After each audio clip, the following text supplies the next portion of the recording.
Hello दर्शकों, मैं live आ चुका हूँ। आप सब लोग कैसे हैं? मैं यही ध्यान और भावना करता हूँ कि आप सब लोग कुशल मंगल से होंगे, प्रसन्नचित्त होंगे, खुश होंगे। तो चलते हैं धम्पति की गाथा की तरफ, चलते हैं दंपति की तरफ। 63वीं गाथा क्या कहती है? बाल बग्ग की चौथी गाथा क्या हमको समझाती है? अज्ञानी पुरुष यदि समझ ले कि मैं अज्ञानता में पड़ा हुआ, वो ही पक्का पंडित है, दुख दूर करने में लगा हुआ। जो गलती करे और स्वीकार करे, वो ही अपने आप को बदल सकता। जो गलती करे दूसरों पे डाले, वो कभी नहीं सुधर सकता। तो दर्शकों, जैसा कि हम लोगों को दंपति का पाठ चल रहा है, तो आज 63वीं गाथा है, 63। तो चलते हैं ये घटना, जो 63वीं गाथा 63 गाथा तथागत समय संबुद्ध ने किस समय, कब और कहाँ पर कही है।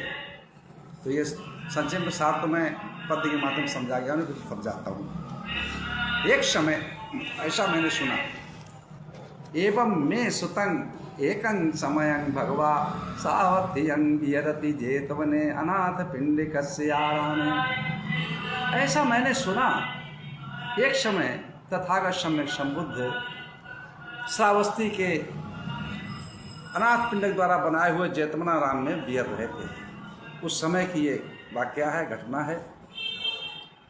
तो तथागत के धर्मोपदेश चलते थे, प्रवचन चलते थे, दिशा निर्देशन चलता था।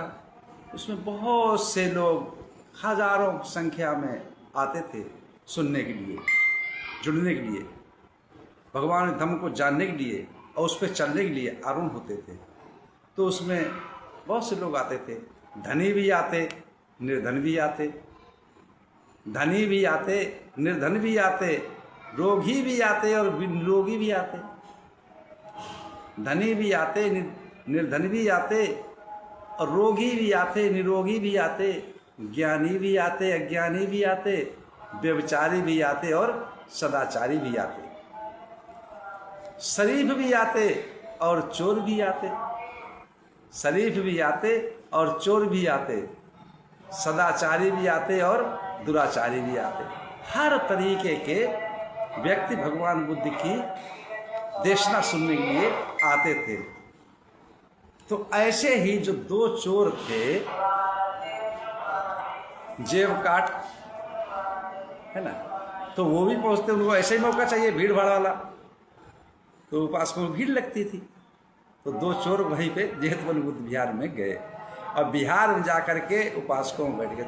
एक उपासक, एक जो था चोर, वो भगवान तथागत शास्त्रा की समय संबुद्ध की बातों को, उपदेशों को, शील समाधि प्रज्ञा की बातों को अच्छी प्रकार ध्यान लगाकर, मन लगाकर, चित्त लगाकर सुनता रहा। और दूसरा जो था, तो कहीं इसकी जेब साफ की, कहीं उसकी जेब साफ की। भीड़ में और क्या करता है चोर? भीड़ में ही चोरी ज़्यादा करता है, जेब काटी करता है। तो उसने कई उपासकों की जेबें साफ कर दी। जब प्रवचन समाप्त होते हैं संध्या के टाइम पर, तो जाते हैं अपने अपने घर पे सभी उपासक उपासिकाएं, चोर भी अपने अपने घर पे पहुंचते हैं। तो जिसने तो हाथ सफा किया था, जिसने चोरी कर ली थी, तो वो तो अपने घर पे जाता है, खूब अच्छे अच्छे से साग सब्जी और मिठाइयाँ लेकर के जाता है। उसकी पत्नी बहुत खुश होती है, प्रसन्न होती है और खा के मस्त होके रहते हैं। दूसरा जो था, जब वो घर पे पहुंचता है तो उसकी पत्नी ताने मारती, लो वैसे तुम बहुत बड़े वो बनते ज्ञानी, जेब काट में विद्वान बनते, मतलब हाथ साथ जहाँ मर्जी हाथ साफ कर, वो खाली हाथ आगे, कुछ लेके भी नहीं आए। तो उसने कहा, मैंने तथागत समय संबुद्ध की वो उस वाणी को सुना, उस धम्म को सुना, उस उपदेश को सुना जो शील समाधि प्रज्ञा का है, जो शील सदाचार का है। उस पर चल करके और ध्यान भावना करके निर्वाण को प्राप्त पाया जाता है, प्रज्ञा को प्राप्त करके निर्वाण प्राप्त कर सकते हैं। मैंने वो चोरी की है आज, और दूसरे दिन अपनी पत्नी को वहाँ ले जाता है, तो पत्नी को भी सुनवाता है भगवान बुद्ध के उपदेश। पत्नी भी प्रसन्नता से भरपूर हो जाती, दोनों धम्मपरायण हो जाते हैं, बुद्ध धम्म सम की शरण में चले जाते हैं। तो उसी समय पर ये जो है तथागत सम्यक संबुद्ध ने त्रेष्टमी गाथा कही है। त्रेष्टमी गाथा क्या कही थी? यो बालो मय्यते बालयं, यो बालो मन्यते बालयं, पंडितो यापि तेन सो, बालो च पंडितमानी सवे बालो तिबुच्यति। जो मूर्ख, अभी हमने कहा था ना, समझाया था, जो मूर्ख अपनी मूर्खता को समझता है, जो मूर्ख बाल वाले अज्ञानी, जो मूर्ख अपनी मूर्खता को समझता है, जानता है, इस कारण वह बहुत बड़ा पंडित है, ज्ञानी है, विद्वान है। क्योंकि जिसने अपनी गलती की और उसने अपनी गलती को जाना, और जो मूर्ख होकर के, जो अज्ञानी होकर के भी और अपने आप को बहुत बड़ा विद्वान बनता है, ज्ञानवान बनता है, अपनी गलती करके और स्वीकार नहीं करता, दूसरों पर डालता है। इसी के लिए कहा था कि वो अज्ञानी में ही है।